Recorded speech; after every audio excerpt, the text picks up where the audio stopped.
Pues nadie te ama como yo, pues nadie te ama como yo. Mira la cruz, esa es mi más grande prueba. Nadie te ama como yo. Bienvenidos a Creciendo Juntos en Nuestra Fe Católica, el programa que le ayudará a conocer la riqueza de su fe y a profundizar en su relación personal con Jesucristo en su iglesia. Y ahora con ustedes, el Padre Julián Cardona. Nadie te ama como yo. Un saludo muy especial a todos ustedes que nos escuchan en este día tan hermoso que el Señor nos regala. Abrir los ojos en una mañana como la que el Señor nos permite disfrutar hoy es un milagro, es contemplar un milagro, es descubrir el amor de Dios, es descubrir el valor de la vida. Muchas personas dudan de la existencia de Dios, sobre todo cuando ven el mal en el mundo y no se dan cuenta, primero, que el mal no es de Dios, no proviene de Dios, al contrario, es la ausencia de Dios en el corazón, en la vida de quienes hacemos mal a los demás, de quienes con nuestras acciones y nuestras palabras afectamos a las otras personas. Pero también es desconocer quienes dudan de la existencia de Dios por esta razón, lo hacen porque desconocen el amor de Dios que se manifiesta en tantas cosas, inclusive en la misma creación. Basta con tener ojos de fe y un corazón humilde para descubrir la perfección del universo, de la naturaleza, la belleza misma de las cosas creadas, para ver en ellas la mano, el amor del que las creó. Por eso, el libro que nos habla de Dios, el primer libro que nos habla de Dios es la creación. Y le damos gracias a Dios entonces porque nosotros mismos somos parte de la creación y a ese Dios que es amor y que es misericordia nos encomendamos en esta mañana. En nombre del Padre, del Hijo y del Espíritu Santo. Amén. Bondadoso Señor, te damos gracias porque has estado grande con nosotros y estamos alegres, porque este es el día en el que tu Hijo Jesús resucitó, porque nos abrió las puertas del reino de los cielos, porque nos unió contigo, porque tú mismo no te reservaste para ti, ni siquiera a tu propio Hijo, sino que nos lo entregaste para que tengamos vida y la tengamos en abundancia. Y a este mismo Señor Jesús, tu Hijo, a quien amamos y a quien adoramos profundamente, queremos darle gracias también porque nadie le quitó la vida, Él nos la dio voluntariamente. Por eso te queremos dar gracias a la vez que nos admiramos en ti, porque también nos has comunicado la gracia, el don del Espíritu Santo. Por el Espíritu Santo es que somos tus hijos.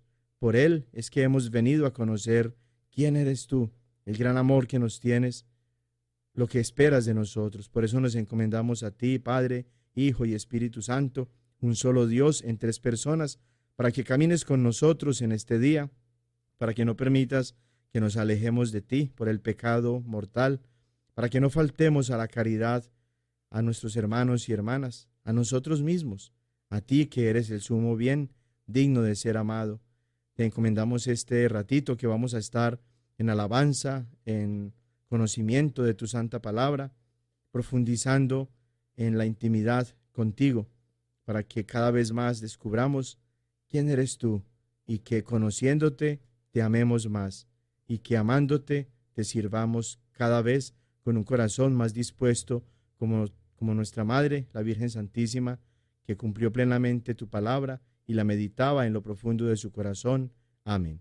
En nombre del Padre, del Hijo y del Espíritu Santo. Amén. Vamos a escuchar el Evangelio que la Iglesia nos propone en este domingo 13 del tiempo ordinario, para que sea esta santa palabra del Señor luz y guía para nuestros pasos, y para que de la riqueza espiritual de esta palabra de Dios nosotros enriquezcamos nuestra semana, que comienza con el Dei Domini, el día del Señor. Ya se me está olvidando el latín.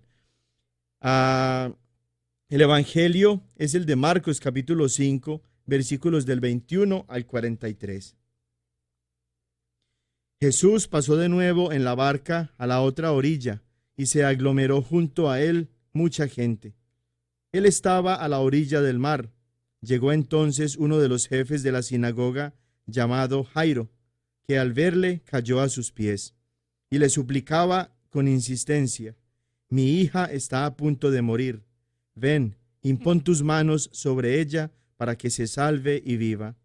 Jesús se fue con él. Le seguía un gran gentío que lo oprimía. Había una mujer que padecía flujo de sangre desde hacía 12 años y que había sufrido mucho con numerosos médicos. Había gastado todos sus bienes sin encontrar alivio. Al contrario, había ido a peor. Sabedora de lo que se decía de Jesús, se acercó por detrás entre la gente y tocó su manto. Y es que pensaba: si logro tocar, aunque solo sea sus vestidos, me salvaré. Inmediatamente se le detuvo la hemorragia y sintió en su cuerpo que quedaba sana del mal. Al instante, Jesús, dándose cuenta de la fuerza que había salido de él, se volvió entre la gente y preguntó: ¿quién me ha tocado los vestidos? Sus discípulos le contestaron: ¿estás viendo que la gente te oprime y preguntas quién te ha tocado? Pero él miraba a su alrededor para descubrir a la que lo había hecho. Entonces la mujer, viendo lo que le había sucedido, se acercó atemorizada y temblorosa, se postró ante él y le contó toda la verdad. Él le dijo: hija, tu fe te ha salvado, vete en paz y queda curada de tu enfermedad. Mientras estaba hablando, llegaron unos de la casa del jefe de la sinagoga diciendo: tu hija ha muerto, ¿a qué molestar ya al maestro? Jesús, que oyó el comentario, dijo al jefe de la sinagoga: no temas, basta con que tengas fe. Y no permitió que nadie le acompañara, a no ser Pedro, Santiago y Juan, el hermano de Santiago. Llegaron a la casa del jefe de la sinagoga y observaron el alboroto, unos que lloraban y otros que daban fuertes gritos. Jesús entró y les dijo: ¿por qué alborotáis y lloráis? La niña no ha muerto, está dormida. Los presentes se burlaban de él. Pero él, después de echar fuera a todos, tomó consigo al padre de la niña, a la madre y a los suyos, y entró donde estaba la niña. Tomó entonces la mano de la niña y le dijo: Talita cum, que quiere decir: muchacha, a ti te digo, levántate. La muchacha se levantó al instante y se puso a andar, pues tenía 12 años. Quedaron fuera de sí, llenos de estupor. Él por su parte les insistió mucho en que nadie lo supiera. Después les dijo que dieran de comer a la niña. Palabra del Señor. Gloria a ti, Señor Jesús. Un elemento común en el ministerio de Jesús, que lo podemos ver presente en muchos de los encuentros que tiene Jesús con las personas que lo seguían, que acudían a él, que necesitaban de él y que por tanto lo buscaban, era la reclamación que Jesús les hace de la fe, el que muestren ellos con sus acciones, con su actitud misma, la fe como disposición del corazón para la gracia de Dios que permite los milagros. Jesús no reclama la justicia, no reclama la bondad, no reclama la santidad de las personas que piden los milagros, solo pide la fe. Ese mismo Jesús que hace 2000 años atrás anduvo por la tierra haciendo el bien, curando a muchos, como nos dice el evangelista, es el mismo Jesús que 2000 años después sigue en su iglesia haciendo milagros, que sigue vivo, que sigue presente. Pero es también el mismo Jesús que, como en aquellos tiempos, ahora requiere, reclama, pide nuestra fe. Los seres humanos nos hemos llenado de una soberbia y de un orgullo tal que creemos que a través del conocimiento que nos brinda la ciencia, que a través de la técnica y de la tecnología, nosotros somos capaces de hacer todo. Queremos hasta decidir sobre lo que es bueno y lo que es malo. Ya las circunstancias actuales nos permiten ver que nuestra misma malicia nos está llevando a que lo que aprendimos desde nuestros inicios de la vida humana, que en la ley natural de nuestra conciencia, de nuestra inteligencia, nos permitía entender qué cosas eran buenas y qué cosas eran malas, y que después la revelación de Dios ya vino también a confirmar lo que es bueno como bueno y lo que es malo como malo.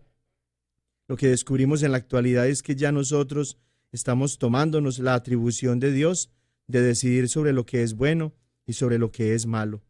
Por eso aprobamos el aborto en algunas circunstancias y ponemos la vida humana como condicionada a nuestra propia voluntad.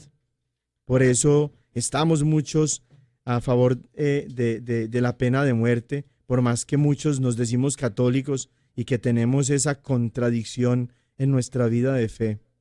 Por eso muchos otros cambian el nombre de los pecados, de las faltas, para que tengan mejor aceptación. Y entonces ya el adulterio, la homosexualidad, el odio, el racismo, la discriminación, todas esas formas de mal ya se van como acogiendo en la sociedad, porque ya no se llaman así, sino que se llaman de formas diferentes. Jesús nos está enseñando que la clave, la esencia de nuestra vida cristiana radica en nuestra dependencia de Él. Y lo que nos permite a nosotros descubrir que somos dependientes de Dios es la fe. Por eso lo que Jesús reclama a las personas a las que lo buscan no es ni la bondad, ni la justicia, ni la santidad suyas, como decíamos, ni menos las capacidades y los conocimientos que puedan tener. Es la fe. Y la fe nos permite reconocer que somos limitados, que somos pobres, que nuestra vida sin Dios no es nada, que podemos tener todo el dinero del mundo, que podemos ser las personas más atractivas del mundo o las más famosas, las más reconocidas en el mundo, pero sin Dios nuestro corazón está vacío. Por eso, el descubrir a Jesús haciendo milagros nos permite reconocer primero que Jesús es el mismo Dios, ayer, hoy y siempre, que tiene poder suficiente y que tiene amor suficiente para cumplirnos nuestras necesidades, nuestros deseos, cuando se acomodan con su santa voluntad y con el conocimiento que Él tiene de nosotros y de nuestra vida. Pero nos permite reconocer nuestra fe también, que siempre necesitamos darle una respuesta a Dios, como Jairo y como esta mujer hemorroísa del Evangelio que escuchamos, que buscó a Jesús, que buscaron a Jesús y que se sometieron con fe, con confianza a la voluntad de Dios, manifestada allí en la persona de Dios con nosotros, de Jesús, y por eso obtuvieron su milagro. Y la enseñanza de Jesús para ellos, para nosotros, sigue siendo la misma. No temas, basta con que tengas fe.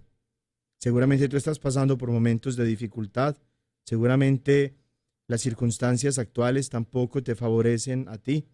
Seguramente hay miembros de tu familia, de tu grupo de amigos, de tu vecindario, que te han confiado alguna situación difícil por la que ellos están atravesando en este momento. Conviene que tú mismo te conviertas como Juan Bautista, en el cual ya nosotros meditábamos la semana pasada, que te conviertas como él tú en un instrumento de Dios y que le transmitas a ese familiar la palabra de Dios. De manera especial ese mensaje de esperanza y de alivio que nos ofrece Jesús cuando nos dice: no tengan miedo, basta con que tengan fe.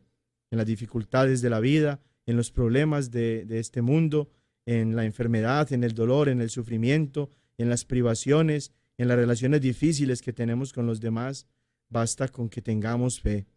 La fe, como disposición de nuestro corazón a Dios, nos permite ser humildes, ser siempre dependientes de Dios para que podamos ver milagros en nuestra vida. Tú mismo no solamente te conviertes en instrumento de Dios cuando hablas a otros de Dios, sino cuando tú mismo tratas de dejarte transformar por la gracia de Dios y así entonces das testimonio de tu fe. Dejemos que como Jairo y como la hemorroísa de este pasaje que escuchamos del Evangelio de San Marcos, nosotros también podamos ser tocados por el amor de Dios, para que a través de la fe descubramos cuánto amor, cuánto poder tiene este Dios al que nosotros alabamos y al que todos nosotros solamente adoramos, porque nuestro Dios solo es Yahvé, el Señor, y no tenemos otros dioses, como nos acusan, más que Dios. Por eso los invito a que sigan ustedes abriéndose a la gracia del Señor, que nos invita a no tener miedo, porque lo que basta es que tengamos fe. Amén. Bueno, la semana anterior empezábamos a desarrollar un tema muy importante en torno a el destino final de nuestra vida de fe como cristianos, como hijos de Dios, y es el tema de la iglesia purgante, de la comunión de los santos en favor de nuestros hermanitos que están en el purgatorio y a los que nosotros podemos asistir con nuestra oración en lo que se conoce como la comunión de los santos. Para dar continuación a este tema, yo los invito a que abran su mente y su corazón a una canción muy hermosa de una religiosa chilena que se llama Glenda, para que hagamos de esta canción una oración para Jesús, en la que le pidamos a Jesús que venga a nuestra vida y que venga también en favor de esos hermanitos y hermanitas que se están purificando en el purgatorio. Ven, Señor Jesús.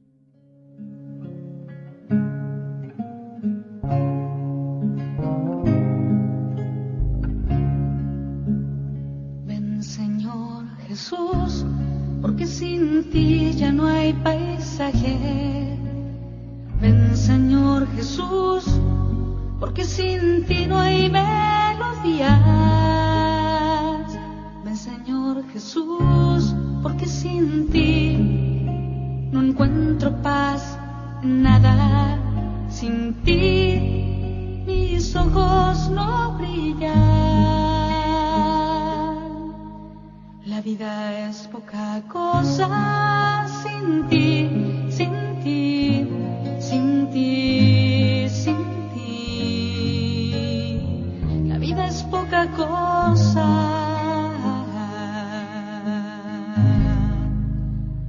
Ven, Señor Jesús, ven pronto a mi vida, ven pronto, Señor, ven pronto, porque sin ti yo no quiero la vida, ya no canto con alma, ya mis manos no sirven, ya no escucho latidos, ya no abrazo con fuerza, mi corazón no se ensancha, mi sonrisa no es plena, y todo sin ti, nada vale la pena, porque sin ti ya no me llena nada, porque sin ti todo suena vacío, sin ti todo me deja tristeza, porque sin ti yo no respiro hondo, porque sin ti todo me cansa, porque sin ti me falta todo y me sobra todo, todo sin ti, sin ti. Ven, Señor Jesús, ven pronto a mi vida, ven pronto, Señor, ven pronto, porque sin ti no me importa mi hermano, no me importa el que sufre, porque sin ti mi corazón es de piedra, a quien todo resbala, acostumbrada a los pobres.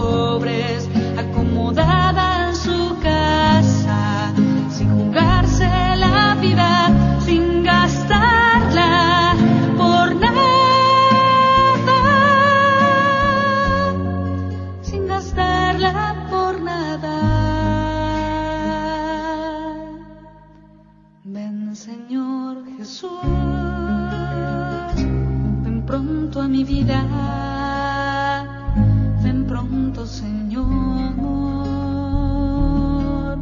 ven pronto.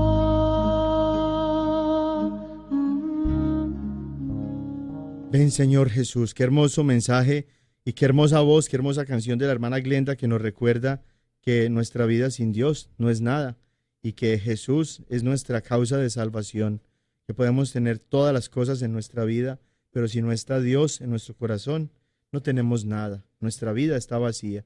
Y de la misma manera, una eternidad sin Dios es el infierno. Por eso el dolor, el sufrimiento que padecen los hermanos y hermanas que están ya en el infierno es la ausencia de Dios. Y está simbolizada precisamente con el fuego, como nos lo dice la Biblia, no porque haya un fuego espiritual allá en el infierno, sino porque el sufrimiento es tan grande por la ausencia de Dios que se puede comparar solamente con el fuego que produce uno de los mayores dolores que nosotros podamos experimentar pues en esta vida. El Catecismo de la Iglesia Católica, como parte del artículo 12 que se titula Creo en la vida eterna, incluye la enseñanza oficial de la Iglesia sobre el purgatorio. Allí, en el numeral 1030, nos enseña la Iglesia que los que mueren en la gracia y en la amistad de Dios, pero imperfectamente purificados, aunque están seguros de su eterna salvación, sufren después de su muerte una purificación, a fin de obtener la santidad necesaria para entrar en la alegría del cielo. Y a continuación, el numeral 1031 nos dice también que la Iglesia llama purgatorio a esta purificación final de los elegidos, que es completamente distinta del castigo de los condenados en el infierno. La Iglesia ha formulado la doctrina de la fe relativa al purgatorio, sobre todo en los concilios de Florencia, que se terminó en 1445, o sea, 72 años antes de que apareciera el primer protestante de la historia, Martín Lutero, y antes también de que cada uno interpretara la Santa Biblia a su antojo. También la Iglesia ofrece entonces una enseñanza relacionada con el purgatorio en el Concilio de Trento, que se terminó en 1563, cuando ya en Europa se estaba desarrollando pues toda esta controversia y esta batalla de fe tan horrible entre quienes se alejaron de la Iglesia de Jesús, de la Iglesia Católica, y que ya empezaron pues a organizar la fe según su voluntad, y la Iglesia que quería permanecer siendo fiel al Señor. Recordemos que un concilio, para los que no lo saben o para los que no se acuerdan o para los que todavía no lo tienen muy claro, un concilio es la asamblea. De hecho, en latín, concilio significa eso, asamblea. Es la asamblea o reunión de todos los obispos católicos del mundo. Y en el caso de los concilios ecuménicos, no solamente están los obispos católicos, sino que inclusive se convoca, se invita a los de las iglesias ortodoxas. Algo que vamos a profundizar más adelantito en otro tema, si Dios quiere. Y estos obispos se reúnen para reconocer la verdad de la doctrina y de la moral que rige la unidad de fe de la Iglesia Católica. Recordemos que San Pablo habla de una sola fe y nosotros todos como cristianos católicos creemos una sola fe. Tenemos una sola fe. Por eso no se vale que un cristiano católico diga: soy cristiano católico, pero no creo en la iglesia, o no creo en el purgatorio, o no creo que la Virgen María haya sido virgen antes, durante y después del parto, etc. Si no crees en todo lo que la iglesia cree, dejaste de ser católico, porque es una sola fe, como nos lo recuerda San Pablo. Sigue el catecismo diciéndonos en relación con el purgatorio que la tradición de la iglesia, haciendo referencia a ciertos textos de la Escritura, por ejemplo, 1 Corintios capítulo 3, versículo 15, que dice: mas aquel cuya obra quede abrasada, sufrirá el daño. Él, no obstante, quedará a salvo, pero como quien pasa a través del fuego. Vamos a profundizar más adelante en este domingo, si Dios quiere, en esta catequesis, en ese pasaje. Y también primera de San Pedro, capítulo 1, versículo 7, que dice: a fin de que la calidad probada de nuestra fe, más preciosa que el oro perecedero que es probado por el fuego, se convierta en motivo de alabanza, de gloria y de honor en la revelación de Jesucristo. Entonces, la tradición de la iglesia, haciendo referencia a pasajes como los que acabamos de escuchar, habla de un fuego purificador. Respecto a ciertas faltas ligeras, es necesario creer que antes del juicio existe un fuego purificador, según lo que afirma aquel que es la verdad, al decir que si alguno ha pronunciado una blasfemia contra el Espíritu Santo, esto no le será perdonado ni en este siglo ni en el futuro. Mateo capítulo 12, versículo 31. En esta frase podemos entender que algunas faltas pueden ser perdonadas en este siglo, en esta vida, pero otras en el siglo futuro o en la vida futura. Nos dice San Gregorio Magno, que ofrece pues esta reflexión tan hermosa en torno a este tema del purgatorio. Finalmente, el numeral 1032 del Catecismo nos aclara que esta enseñanza del purgatorio se apoya también en la práctica de la oración por los difuntos, de la que ya habla la Escritura. Por eso mandó Judas Macabeo hacer este sacrificio expiatorio en favor de los muertos, para que quedaran liberados del pecado. Segundo libro de Macabeos, capítulo 12, versículo 46. Este es uno de los libros que lamentablemente Martín Lutero retiró de la Biblia protestante. Por eso todas las Biblias que no son católicas tienen apenas 66 libros, mientras que la de nosotros los católicos tienen 73. Uno de los libros que no le convenía a Martín Lutero tener en su Biblia era el de Macabeos, segunda de Macabeos, que habla precisamente de el beneficio espiritual que aquellos que ya murieron tienen en nuestras oraciones, en nuestros sufragios, en nuestros sacrificios. Y por eso retiró, junto con otros 6 libros de la Biblia protestante, todo este material inspirado por el Espíritu Santo, que nos ofrece tantas enseñanzas fundamentales para nuestra vida de fe. Desde los primeros tiempos, la Iglesia ha honrado la memoria de los difuntos y ha ofrecido sufragios en su favor, en particular el sacrificio de la Sagrada Eucaristía, para que, una vez purificados, puedan llegar a la visión beatífica de Dios. La Iglesia también recomienda las limosnas, las indulgencias y las obras de penitencia en favor de los difuntos. Llevémosles socorros y hagamos su conmemoración. Si los hijos de Job fueron purificados por el sacrificio de su padre, como nos dice Job capítulo 1, versículo 5, ¿por qué habríamos de dudar de que nuestras ofrendas por los muertos les lleven a un cierto consuelo? No dudemos, pues, en socorrer a los que han partido y en ofrecer nuestras plegarias por ellos.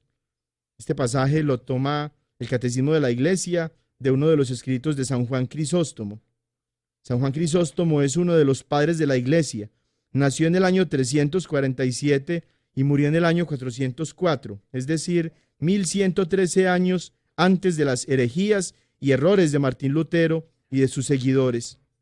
Fue obispo de Constantinopla y uno de los escritores más claros en atacar las falsas enseñanzas de los herejes de su tiempo en contra de la fe cristiana católica.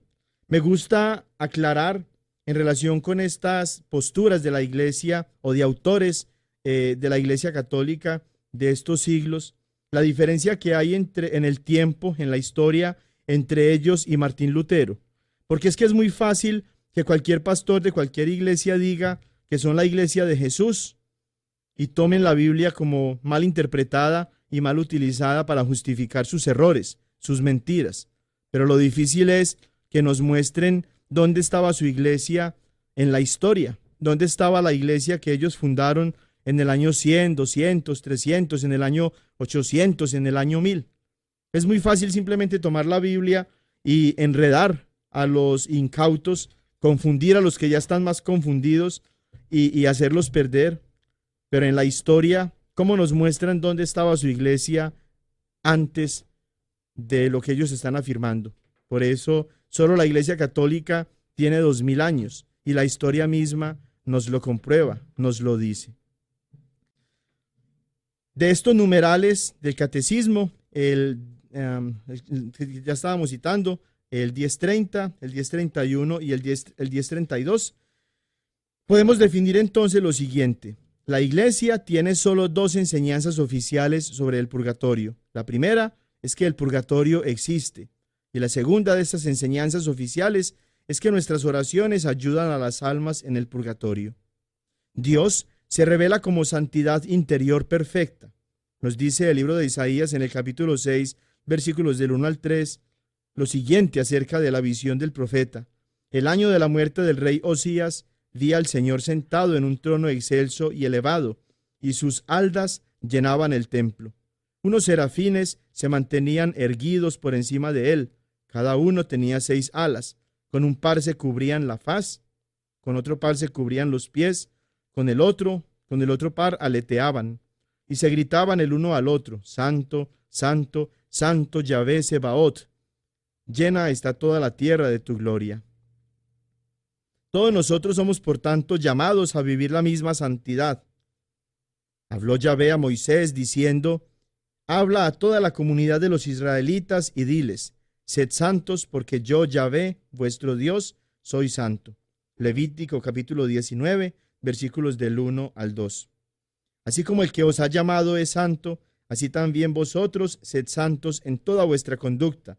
Como dice la Escritura: seréis santos, porque santo soy yo. Primera de Pedro, capítulo 1, versículos 15 al 16. Porque las Sagradas Escrituras nos lo recuerdan. ¿Quién puede estar frente a la santidad de Dios sin ser él mismo o ella misma santos? Yahvé, ¿quién morará en tu tienda? ¿Quién habitará en tu santo monte? Salmo 15, 1. Si yo en mi corazón hubiera visto iniquidad, el Señor no me habría escuchado. Salmo 66, 18. Procurad la paz con todos y la santidad, sin la cual nadie verá al Señor. Hebreos capítulo 12, versículo 14. La fornicación y toda impureza o codicia ni siquiera se mencione entre vosotros, como conviene a los santos. Efesios capítulo 5, versículo 3. Entonces dijo Moisés: déjame ver por favor tu gloria. Él, Yahvé, le contestó: yo haré pasar ante tu vista toda mi bondad y pronunciaré delante de ti el nombre de Yahvé, pues hago gracia a quien hago gracia, y tengo misericordia con quien tengo misericordia. Y añadió: pero mi rostro no podrás verlo, porque no puede verme el hombre y seguir viviendo. Éxodo capítulo 33, versículos 18 al 20. Nada profano entrará en ella, en la ciudad de Dios, en la Jerusalén celestial, ni los que cometen abominación y mentira, sino solamente los inscritos en el libro de la vida del Cordero. Nos dice San Juan en su libro del Apocalipsis, capítulo 21, versículo 27. Maridos, amad a vuestras mujeres como Cristo amó a la iglesia y se entregó a sí mismo por ella para santificarla, purificándola mediante el baño del agua en virtud de la palabra, y presentársela resplandeciente a sí mismo, sin que tenga mancha, ni arruga, ni cosa parecida, sino que sea santa e inmaculada. Efesios capítulo 5, versículos del 25 al 27. Todos nosotros estamos privados de la visión de Dios debido a nuestros pecados, pero hay un fuego divino que puede curarnos. Por eso, nosotros que recibimos un reino inconmovible, hemos de mantener la gracia y mediante ella ofrecer a Dios un culto que le sea grato, con religiosa piedad y reverencia, pues nuestro Dios es un fuego devorador. Hebreos capítulo 12, versículo 29. Y en ese mismo libro de los Hebreos, de la carta, en esa misma carta a los Hebreos, mejor, encontramos lo siguiente: pues a quien ama el Señor le corrige y azota a todos los hijos que acoge. Sufrís para corrección vuestra, como a hijos os trata Dios. ¿Y qué hijo hay a quien su padre no corrige? Mas si quedáis sin corrección, cosa que todos reciben, señal de que sois bastardos y no hijos. Además, teníamos a nuestros padres según la carne que nos corregían y les respetábamos. ¿No nos someteremos mejor al Padre de los Espíritus para vivir? Eso que ellos nos corregían según sus luces y para poco tiempo, mas Él para provecho nuestro, en orden a hacernos partícipes de su santidad. Hebreos capítulo 12, versículos del 6 al 10. Y dije: ay de mí, que estoy perdido, pues soy un hombre de labios impuros, y entre un pueblo de labios impuros habito, que al rey Yahvé Sebaot han visto mis ojos. Entonces voló hacia mí uno de los serafines con una brasa en la mano, que con las tenazas había tomado sobre el altar, y tocó mi boca y dijo: He aquí que esto ha tocado tus labios, se ha retirado tu culpa, tu pecado está expiado. Es la experiencia del profeta Isaías en la visión que escuchábamos ahorita en el capítulo 6, versículos del 5 al 7. Conforme a la gracia de Dios que me fue dada, yo como buen arquitecto puse el cimiento y otro construye encima. Mire cada cual cómo construye, pues nadie puede poner otro cimiento que él ya ha puesto, Jesucristo. Y si uno construye sobre este cimiento con oro, plata, piedras preciosas, madera, heno, paja, la obra de cada cual quedará al descubierto. La manifestará el día que ha de revelarse por el fuego. Y la calidad de la obra de cada cual la probará el fuego. Aquel cuya obra construida sobre el cimiento resista, recibirá la recompensa. Mas aquel cuya obra quede abrasada, sufrirá el daño. Él, no obstante, quedará a salvo, pero como quien pasa a través del fuego. Primera de Corintios, capítulo 3, versículos 10 al 15. También, a fin de que la calidad probada de nuestra fe, más preciosa que el oro perecedero que es probado por el fuego, se convierta en motivo de alabanza, de gloria y de honor en la revelación de Jesucristo, como ya lo leíamos de San Pedro en su primera carta, capítulo 1, versículo 7. Jesús mismo afirma que nuestros pecados pueden también ser perdonados en la otra vida. Vamos a leer Mateo capítulo 12, versículos del 31 al 32, y más adelante vamos a meditar un poco más en este pasaje tan hermoso. Por eso os digo, todo pecado y blasfemia se perdonará a los hombres, pero la blasfemia contra el Espíritu no será perdonada, y al que diga una palabra contra el Hijo del Hombre se le perdonará, pero al que la diga contra el Espíritu Santo no se le perdonará ni en este mundo ni en el otro. La experiencia nos enseña que hay personas que mueren tan repentinamente que no han tenido la oportunidad de confesar sus pecados, pero que no son culpables de un pecado grave o un pecado de muerte, un pecado mortal y de separación de Dios. Los hermanos protestantes, en medio de su ignorancia y de la conveniencia con la que acomodan el mensaje de Dios, afirman que la Iglesia Católica inventó esto de la diferencia entre los pecados mortales o graves y los pecados veniales o leves. Pero ellos desconocen que ya sobre este tema, San Juan nos da una enseñanza muy importante, que está en sus propias Biblias, pero que a los pastorcitos mentirosos no les conviene enseñar a sus seguidores, y es la siguiente: si alguno ve que su hermano comete un pecado que no es de muerte, pida y le dará vida. A los que cometan pecados que no son de muerte, pues hay un pecado que es de muerte, por el cual no digo que pidan. Toda iniquidad es pecado, pero hay pecado que no es de muerte. Primera carta de San Juan, capítulo 5, versículos del 16 al 17. Y si hay un hermanito protestante o si hay un pastor protestante que me está escuchando, búsquenlo. Busquen este pasaje allí en su Reina Valera o en su Nuevo Mundo o en su King James para que descubran cómo allí está también. Pero no se te ha ocurrido leerlo y a ti, pastor, no se te ha ocurrido enseñarlo. San Juan se refiere aquí al pecado que puede matar no solo el cuerpo, sino también el alma, como nos decía Jesús en Mateo capítulo 10, versículo 28. Y no temáis a los que matan el cuerpo, pero no pueden matar el alma. Temed más bien a aquel que puede llevar a la perdición alma y cuerpo en la gehenna. Hay, por tanto, un tipo de pecado que puede matar nuestra alma, es decir, puede llevar a la perdición en la gehenna, en el infierno, a nuestra alma. Es el pecado mortal. Este es el tipo de pecado cuyas consecuencias sufren los hombres y mujeres que se han condenado eternamente en el infierno. Pero hay otro tipo de pecado que no implica la muerte espiritual de quien lo comete, el pecado venial o leve, por el cual nosotros mismos podemos inclusive orar en favor de nuestros hermanos y hermanas, como nos dice San Juan. Y eso es precisamente lo que hacemos los católicos. Oramos a Dios para que tenga misericordia de quienes murieron con esos pecados veniales y que necesitan seguirse purificando en el purgatorio para pasar ya santificados y limpios a gozar de su presencia eternamente en el cielo.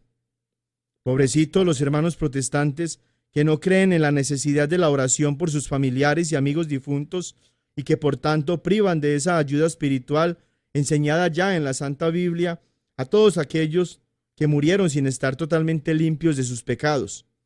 Pobrecitos todos ellos también que no van a tener a nadie que ore por ellos cuando mueran, porque en vida se negaron a creer que el alma no muere suficientemente purificada y que la misericordia del Señor les permitirá purificarse en el purgatorio y que nuestras oraciones, sufragios, penitencias, misas, obras de caridad, etc., los podrían ayudar en esta tarea de expiación para que más pronto gozaran de la presencia de Dios.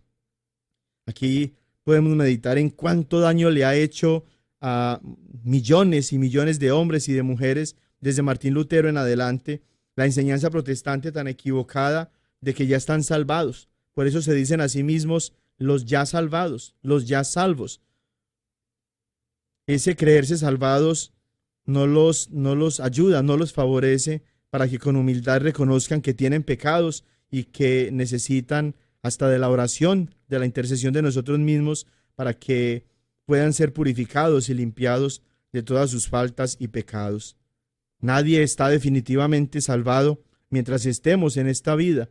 Cada día trae sus propias tentaciones y la oportunidad, podríamos decir, de que muchos de nosotros nos alejemos de Dios por el pecado. La vida misma nuestra vida como seres humanos, nos permite descubrir lo fácil que podemos nosotros caer en el pecado cuando no estamos fortalecidos por la presencia de Dios. Mientras Cristo enseña sobre la importancia del perdón, propone una parábola que desarrolla de manera admirablemente clara este tema de la expiación, de la purificación, del purgatorio. Quien después de leer y meditar este pasaje del Evangelio siga negándose a aceptar la existencia del purgatorio es porque está cegado por el orgullo que el demonio pone en su corazón para no reconocer la verdad de Dios. Escuchemos la palabra de Dios. Por eso el reino de los cielos es semejante a un rey que quiso ajustar cuentas con sus siervos. Al empezar a ajustarlas, le fue presentado uno que le debía 10,000 talentos. Como no tenía con qué pagar, ordenó al Señor que fuese vendido él, su mujer y sus hijos y todo cuanto tenía, y que se le pagase. Entonces el siervo se echó a sus pies y postrado le decía: ten paciencia conmigo, que todo te lo pagaré. Movido a compasión, el señor de aquel siervo le dejó en libertad y le perdonó la deuda. Al salir de allí, aquel siervo se encontró con uno de sus compañeros que le debía 100 denarios. Le agarró y, ahogándole, le decía: paga lo que debes. Su compañero, cayendo a sus pies, le suplicaba: ten paciencia conmigo, que ya te pagaré. Pero él no quiso, sino que fue y lo echó en la cárcel hasta que pagase lo que debía. Al ver sus compañeros lo ocurrido, se entristecieron mucho y fueron a contar a su señor todo lo ocurrido. Su señor entonces le mandó llamar y le dijo: siervo malvado, yo te perdoné a ti toda aquella deuda porque me lo suplicaste. ¿No debías tú también compadecerte de tu compañero del mismo modo que yo me compadecí de ti? Y encolerizado su señor, le entregó a los verdugos hasta que pagase todo lo que le debía. Esto mismo hará con vosotros mi Padre Celestial, si no perdonáis de corazón cada uno a vuestro hermano. Mateo capítulo 18, versículos del 23 al 35. ¿De qué estaba hablando Jesús? La Escritura claramente nos enseña: ahora pues, no hay ninguna condenación para los que están en Cristo Jesús. Romanos capítulo 8, versículo 1. Y sin embargo, nuestro Señor mismo da el ejemplo de un hombre que había sido perdonado, actuó injustamente y finalmente fue entregado para pagar todo lo que debía. No podía Jesús estar hablando del infierno, porque en el infierno no hay posibilidades de salida, no hay liberación. Quien está condenado en el infierno, como nos recuerda Jesús allá en el capítulo 25 del Evangelio de San Mateo, está condenado para toda la eternidad. Pero Jesús, utilizando esta parábola, está hablando de la posibilidad de que en este otro, entre comillas, lugar en el que está este mal siervo, pueda pagar todo lo que debe y que no salga de allí precisamente hasta que no pague todo lo que debe. No se está refiriendo Jesús al infierno. Tampoco, por supuesto, se está refiriendo al cielo, porque en el cielo están los que ya están liberados de toda maldad y de toda mancha de pecado, los que ya están plenamente salvados. Habla Jesús del purgatorio. De nuevo, en el Evangelio de San Lucas, nuestro Señor reta a sus seguidores a hacer las paces entre ellos mientras puedan hacerlo. Cuando vayas con tu adversario al magistrado, procura en el camino arreglarte con él, no sea que te arrastre ante el juez y el juez te entregue al alguacil y el alguacil te meta en la cárcel.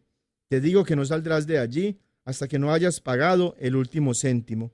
Lucas capítulo 12, versículos 58 al 59.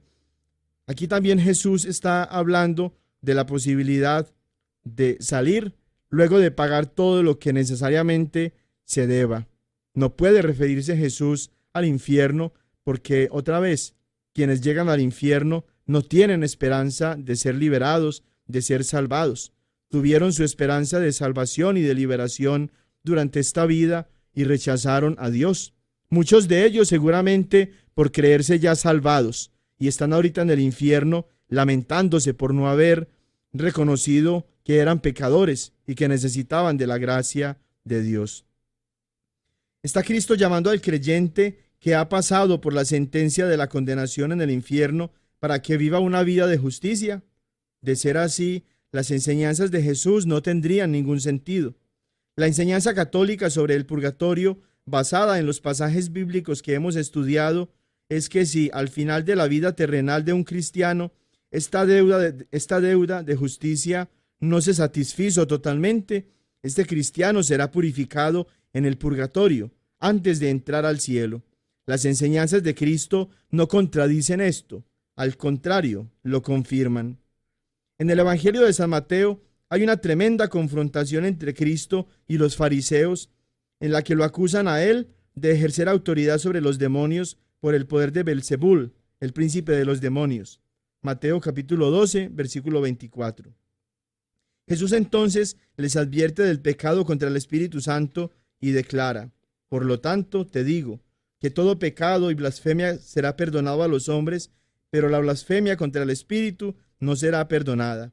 Y el que diga una palabra contra el Hijo del Hombre será perdonado, pero el que habla en contra del Espíritu Santo no será perdonado ni en esta edad ni en la venidera. Mateo 12, del 31 al 32, el pasaje que ya unos instantes atrás habíamos leído. Si este pecado no puede ser perdonado ni en esta vida ni en la venidera, algunos pecados podrían perdonarse en la era venidera. Es el mensaje que está implícito o que está como oculto en esas palabras de Jesús.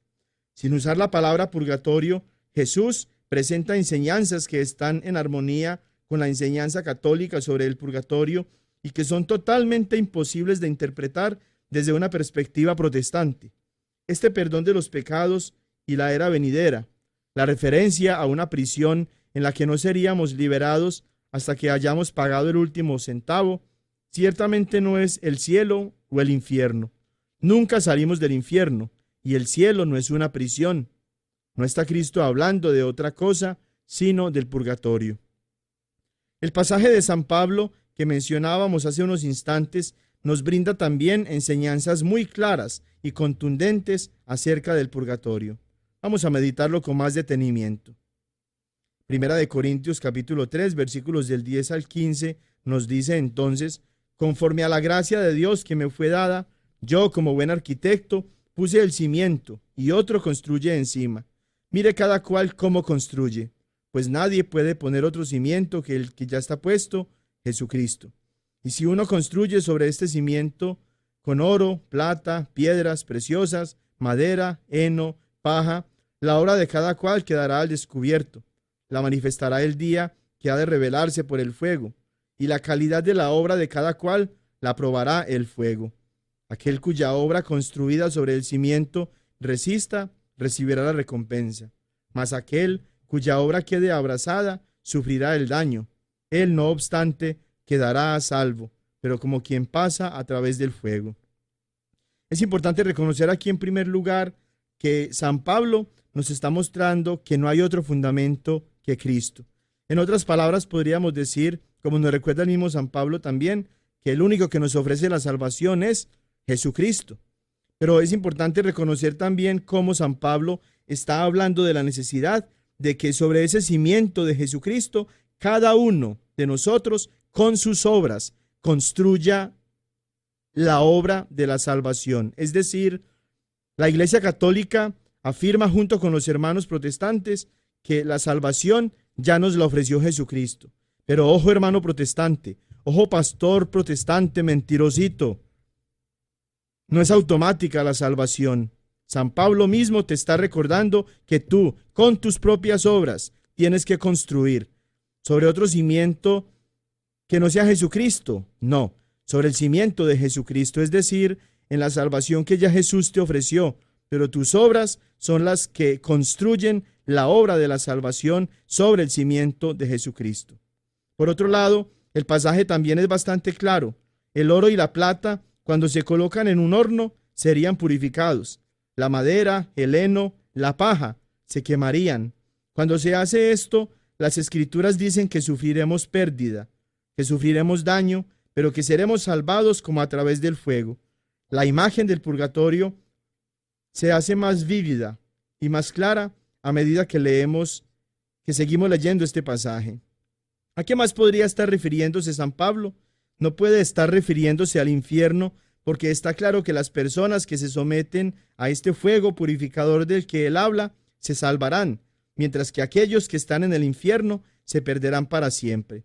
Y sin embargo, él no puede estar refiriéndose al cielo, porque él menciona el sufrimiento de la pérdida o del daño, mientras que en el cielo nos dice Apocalipsis capítulo 21, versículo 4, toda lágrima será borrada. Luego tampoco se está refiriendo San Pablo al cielo. La Escritura enseña que Dios es un fuego consumidor. Hebreos capítulo 12, versículo 29. El punto que San Pablo parece hacer es que como Dios nos atrae a sí mismo después de la muerte, hay un proceso de purificación en el fuego de la santa presencia de Dios. Dios mismo nos purifica de estas obras imperfectas simbolizadas por la madera, el heno y la paja, y aquellas obras que se realizan en fidelidad y obediencia a Dios, que están simbolizadas en el oro, la plata y las piedras preciosas, se purifican. Esta purificación es necesaria, porque como las Escrituras enseñan acerca del cielo, la nueva Jerusalén y el templo dentro de ella, nada impuro entrará en ella. Apocalipsis capítulo 21, versículo 27. Las imágenes bíblicas del fuego purificador, a través del cual el creyente se salva mientras sufre la pérdida, el daño, no se pueden referir de ninguna manera al fuego del infierno y menos a la alegría eterna de tener a Dios en el cielo. Se refieren solo al purgatorio. El Catecismo de la Iglesia Católica define el purgatorio como una purificación para alcanzar la santidad necesaria para entrar en la alegría del cielo, que es experimentada por aquellos que murieron en la gracia y amistad de Dios, pero aún imperfectamente purificados, como ya lo leíamos en el numeral 1030. Observa que esta purificación inicial de los elegidos es completamente diferente del castigo de los condenados, como ya lo leíamos en el numeral 1031. La purificación es necesaria porque, como las Escrituras enseñan, nada inmundo o profano entrará en la presencia de Dios en el cielo. Apocalipsis 21, 27. Y si bien podemos morir con nuestros pecados mortales perdonados, todavía puede haber muchas impurezas en nosotros, específicamente los pecados veniales y el castigo temporal debido a los pecados ya perdonados.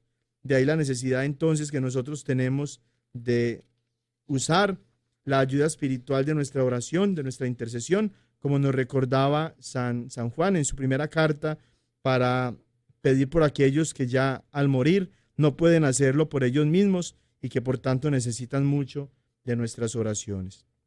Vamos a hacer una interrupción aquí para escuchar algunos anuncios, alguna información muy importante para todos nosotros en nuestra diócesis, y que vayamos entonces dando término a nuestra catequesis del día de hoy. Hay 8 parroquias cerca de sus casas en las ciudades de Lenoir City, Knoxville, Oak Ridge, Alcoa y en Maynardville, en las cuales los hispanos ya hacemos presencia y tanto nuestros sacerdotes como los líderes laicos han desarrollado programas en los que ustedes pueden participar en español. Estas iglesias tienen misa en español durante estos horarios. Todos los sábados a las 7 de la noche en Lenoir City en la parroquia Santo Tomás Apóstol, en Knoxville en la parroquia Todos los Santos, All Saints, y en Alcoa en la parroquia Nuestra Señora de Fátima. Todos los domingos puede asistir a misa en español en las siguientes iglesias y horarios. En Oak Ridge, en la parroquia Santa María a las 2 de la tarde. En Knoxville, en la Catedral del Sagrado Corazón de Jesús a la 1 de la tarde. Y en la parroquia Santo Espíritu, Holy Ghost, a las 7 de la noche. En Maynardville, en la parroquia Santa Teresa de Calcuta a las 11 de la mañana. Si desean más información sobre la Iglesia Católica o dónde pueden ustedes asistir a misa en otras ciudades y celebrar los sacramentos, por favor llamen a la oficina del Apostolado Hispano al 865-637-4769.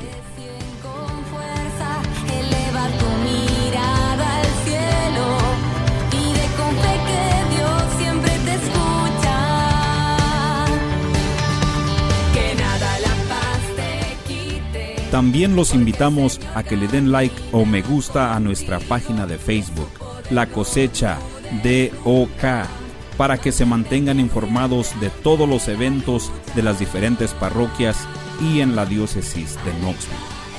De esta manera podemos mantenernos conectados y también nos pueden enviar sus comentarios y sus preguntas para el Padre Julián. Otra manera de enviarnos sus preguntas es llamando a nuestra oficina al 865-637-4769. Hay tanto que conocer de nuestra fe católica. Aproveche esta oportunidad y llame con su pregunta al 865-637-4769.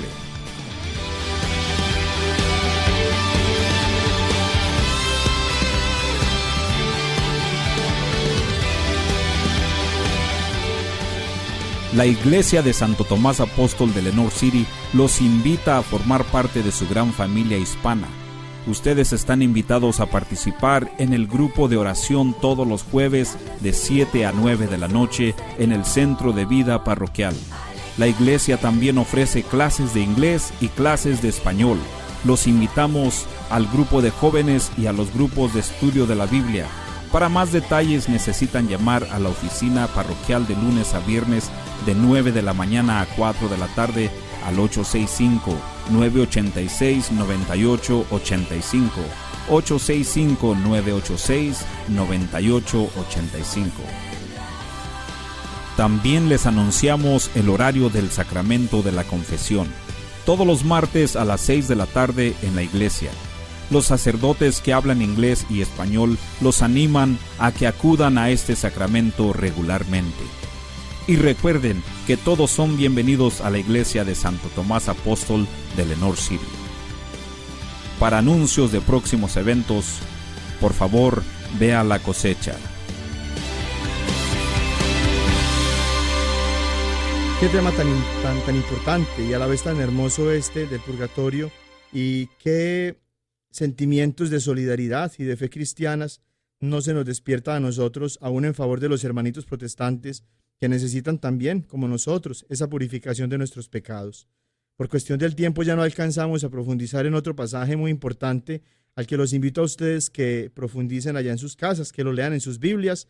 Si hay algún hermanito protestante que nos está escuchando o algún pastor protestante que de verdad quiere abrir su corazón a la verdad de Dios y a la sana doctrina, lo invito a que se consiga una Biblia católica para que en esta Biblia encuentren Segunda de Macabeos, capítulo 12, versículos 39 al 46, y que allí descubran cómo Judas Macabeo, con la fe puesta en la resurrección, oró por todos estos hermanos que habían muerto en pecado, que no habían muerto purificados. Y a la vez los invito a todos ustedes a que eleven sus oraciones, a que asistan a la Santa Misa, que manden celebrar misas por sus familiares y amigos difuntos, para que ellos todos descansen en la paz del Señor y para que puedan pasar al cielo a gozar de la presencia del Señor y a interceder por nosotros, como ya lo hacen los que están en la iglesia triunfante, en la iglesia de Jesús, allá en el cielo. Que la bendición de Dios Todopoderoso, Padre, Hijo y Espíritu Santo, descienda sobre ustedes y los acompañe siempre. Una feliz semana para todos. Ven con nosotros al caminar, Santa María, ven. La diócesis de Knoxville y la parroquia de Santo Tomás Apóstol de Lenoir City les agradecemos por habernos acompañado en Creciendo Juntos en Nuestra Fe Católica. Y los invitamos a que nos escuchen la próxima semana por esta misma estación y a la misma hora, para profundizar en lo que significa ser un católico conocedor de su fe. Hasta pronto y que Dios los bendiga.